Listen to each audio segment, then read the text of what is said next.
Assalamualaikum warahmatullahi wabarakatuh. Mengenal perempuan mulia di zaman Rasulullah, yaitu Ummu Sulaim.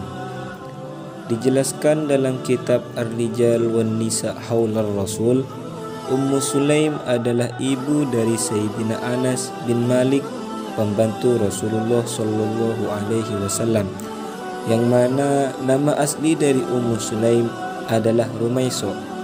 Adapun menurut pendapat lain, nama beliau adalah Khumayso binti Malhan al-Ansuriyah. Kisah pernikahan Ummu Sulaim dan Abu Talha diceritakan oleh Sayyidina Anas bahwasanya Abu Talha datang kepada Ummu Sulaim untuk melamarnya.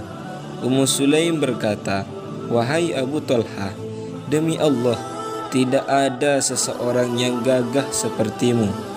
Ketahuilah bahwasanya saya menolakmu dikarenakan engkau adalah orang kafir, sedangkan aku adalah wanita muslimah.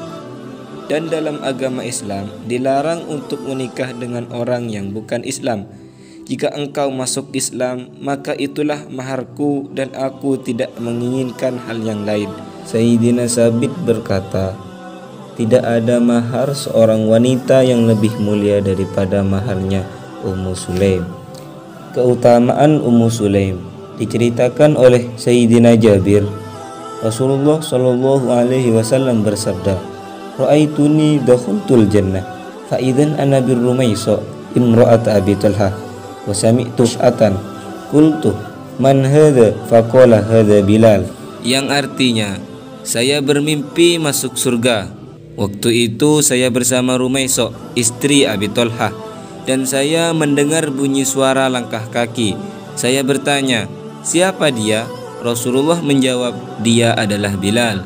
Dalam hadis tersebut dijelaskan bahwasanya Ummu Sulaim sudah bersama Rasulullah Shallallahu Alaihi Wasallam di surga, yang menandakan bahwa Ummu Sulaim pasti masuk surga, karena Ummu Sulaim termasuk wanita yang solehah, taat kepada Allah, cinta kepada Rasulullah, dan senantiasa menjaga kehormatannya. Dari pernikahannya dengan Abu Talha, Ummu Sulaim mempunyai anak yang bernama Abu Umair.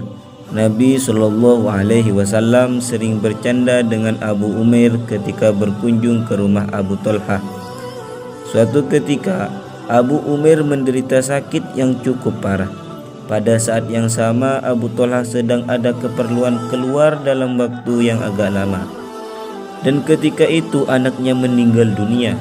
Karena suaminya tidak ada di rumah, Ummu Sulaim mengurus sendiri jenazah anaknya. Ia memandikan dan mengkafaninya serta membaringkannya di tempat tidur. Hari itu Abu Talha sedang berpuasa sunnah. Karena itu Ummu Sulaim pun menyiapkan makanan bagi suaminya untuk berbuka. Ia juga berhias dan memakai wangi-wangian untuk menyambut suaminya. Malam harinya Abu Talha pulang.